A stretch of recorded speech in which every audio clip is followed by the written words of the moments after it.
ನಮಸ್ಕಾರ, ನೀವು ನೋಡ್ತಾ ಇದ್ದೀರಾ ನ್ಯೂಸ್ 18 ಡಿಜಿಟಲ್ ಕಾಂಟೆಂಟ್. ನಾನು ನವಿತಾ ಜೈನ್. ಇವತ್ತಿನ ಡಿಜಿಟಲ್ ಕಂಟೆಂಟ್ ಅಲ್ಲಿ ಒಂದು ಪ್ರಮುಖವಾದಂತಹ ಮಾಹಿತಿಯನ್ನ ಹೊತ್ತು ತಂದಿದ್ದೇವೆ. ಈಗಾಗಲೇ ಸಾಕಷ್ಟು ಜನ ವಂಚನೆಗೆ ಒಳಗಾಗಿರುವವರು ಕೂಡ ಇರಬಹುದು. ಇದನ್ನ ಗಮನವಿಟ್ಟು ನೋಡಿ.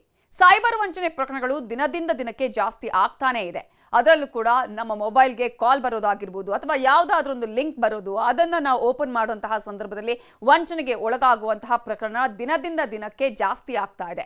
ಇಂತಹ ಸೈಬರ್ ವಂಚನೆ ಪ್ರಕರಣದಲ್ಲಿ ಗ್ರಾಹಕನ ಖಾತೆಯಲ್ಲಿ ಏನಾದರೂ ಅನಧಿಕೃತವಾಗಿ ವಹಿವಾಟು ನಡೆದ್ರೆ, ಆತ ಅದರಿಂದ ಹಣವನ್ನು ಕಳ್ಕೊಂಡ್ರೆ ಇನ್ನು ಮುಂದೆ ಬ್ಯಾಂಕ್ಗಳೇ ಹೊಣೆ ಅಂತ ಹೇಳಿ ಸುಪ್ರೀಂ ಕೋರ್ಟ್ ಒಂದು ಮಹತ್ವದ ಆದೇಶವನ್ನ ಹೊರಡಿಸಿದೆ.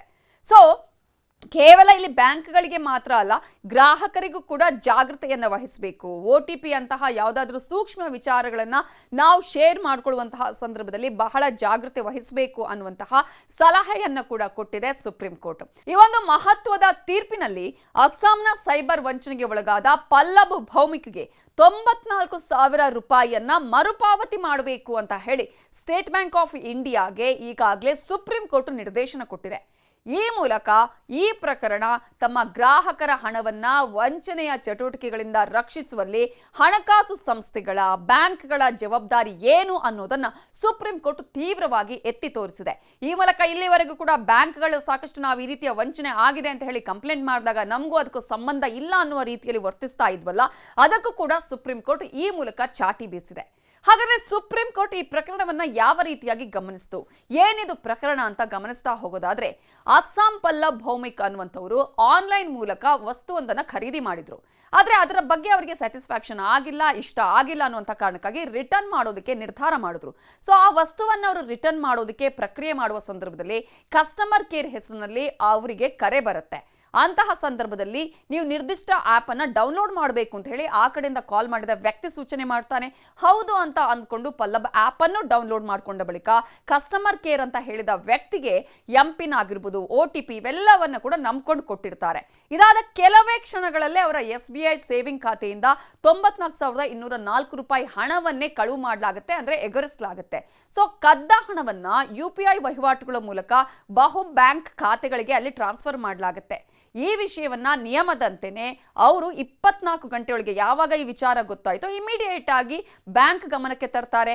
ಏನೇನು ಆಯ್ತು ಇಲ್ಲಿ ವಂಚನೆ ಅನ್ನುವುದನ್ನ, ವಹಿವಾಟುಗಳನ್ನ ಪತ್ತೆ ಹಚ್ಚಿದ ನಂತರ ಪಲ್ಲಬ್ ಭೌಮಿಕ್ ತಕ್ಷಣವೇ ತನ್ನ ಖಾತೆ ಹಾಗೇನೆ ಕಾರ್ಡನ್ನ ನಾವು ಏನು ಹೇಳ್ತೀವಿ ಅದನ್ನ ನಿರ್ಬಂಧ ಮಾಡಿ ಅಥವಾ ಅದನ್ನ ಕ್ಲೋಸ್ ಮಾಡಿ ಅಂತ ಏನು ಹೇಳ್ತೀವಲ್ಲ, ಅದೇ ರೀತಿಯಾಗಿ ಬ್ಯಾಂಕ್ ಅನ್ನ ಕೂಡ ಸಂಪರ್ಕ ಮಾಡಿದ್ದಾರೆ. ಆ ನಂತರ ಅಸ್ಸಾಂ ಪೊಲೀಸ್ ಆಗಿರ್ಬೋದು, RBI ಬ್ಯಾಂಕಿಂಗ್ ಆಗಿರ್ಬೋದು, ಒಂಬಡ್ಸ್ಮನ್ ಆಗಿರ್ಬೋದು, ಗೃಹ ಸಚಿವಾಲಯಕ್ಕೂ ಕೂಡ ಈಗಾಗಲೇ ರಾಷ್ಟ್ರೀಯ ಸೈಬರ್ ಅಪರಾಧ ವರದಿ ಮಾಡುವ ಪೋರ್ಟಲ್ ಮೂಲಕ ಕೂಡ ಅವರು ದೂರನ್ನ ಸಲ್ಲಿಸಿದ್ದಾರೆ. ಆದಾಗ್ಯೂ ಕೂಡ ಈ ವಿಚಾರ ಇಷ್ಟೆಲ್ಲ ಕಂಪ್ಲೇಂಟ್ ಆದ್ಮೇಲೆ ಕೂಡ ಬ್ಯಾಂಕ್ ಶಿಫಾರಸು ಮಾಡದ ಮೂರನೇ ವ್ಯಕ್ತಿಯ ಅಪ್ಲಿಕೇಶನ್ ಅಂತ ಹೇಳಿದ್ರೆ ಗೂಗಲ್ ಪೇ ಏನು ಬಳಕೆ ಮಾಡಿದ್ರು ಅದನ್ನ ಉಲ್ಲೇಖಿಸಿ ಇದರ ಜವಾಬ್ದಾರಿಯನ್ನು ತೆಗೆದುಕೊಳ್ಳುವುದಕ್ಕೆ SBI ನಿರಾಕರಿಸುತ್ತೆ.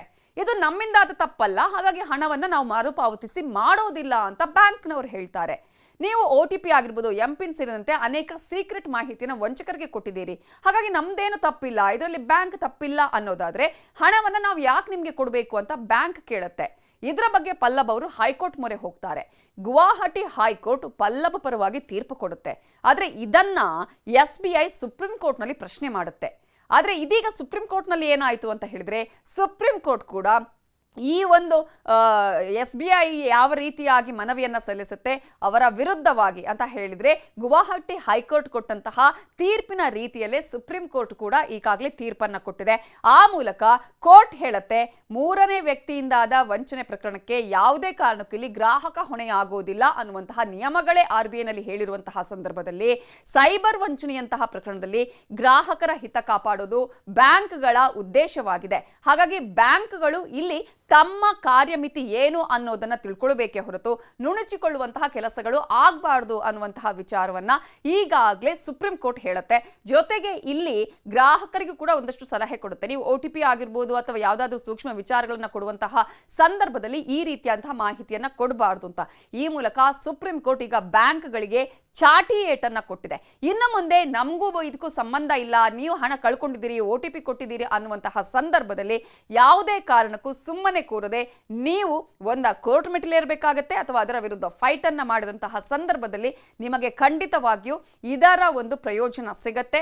ಆದರೆ ನಾವು ಹೇಳ್ತಾ ಇರೋದು ಯಾವುದೇ ಕಾರಣಕ್ಕೂ ನೀವು ನಿಮ್ಮ OTP ಆಗಿರ್ಬೋದು ಇತರೆ ಇನ್ಫಾರ್ಮೇಶನ್ ಕೊಡೋದಕ್ಕೆ ಹೋಗಬೇಡಿ, ಇಂತಹ ಒಂದು ಮೋಸದ ಜಾಲಕ್ಕೆ ಬಲಿ ಆಗಬೇಡಿ ಅನ್ನೋದನ್ನ ಹೇಳ್ತಾ, ಒಂದು ವೇಳೆ ಇಂತಹ ಪ್ರಕರಣಗಳು ನಡೆದು ಹೋದ್ರೆ ಆಗ ಬ್ಯಾಂಕ್ಗಳು ಇದರ ಜವಾಬ್ದಾರಿಯನ್ನ ವಹಿಸಿಕೊಳ್ಳಬೇಕಾಗತ್ತೆ ಅನ್ನೋದನ್ನ ಕೂಡ ನಾವಿಲ್ಲಿ ನೋಡಬಹುದು. ಸುಪ್ರೀಂ ಕೋರ್ಟ್ ಕೊಟ್ಟಂತಹ ಈ ಒಂದು ಆದೇಶ ಇದೆಯಲ್ಲ ಬಹಳ ಮಹತ್ವವನ್ನು ಪಡೆದುಕೊಳ್ಳುತ್ತೆ. ಹಾಗಾಗಿ ಇಲ್ಲಿ ಗ್ರಾಹಕರು ಕೂಡ ಎಚ್ಚರಿಕೆಯಿಂದ ಇರಬೇಕಾಗತ್ತೆ. ಜೊತೆಗೆ ಬ್ಯಾಂಕ್ಗಳು ಇನ್ನು ಮುಂದೆ ತಮ್ಮ ಜವಾಬ್ದಾರಿಯಿಂದ ನುಣುಚಿಕೊಳ್ಳುವಂತಿಲ್ಲ.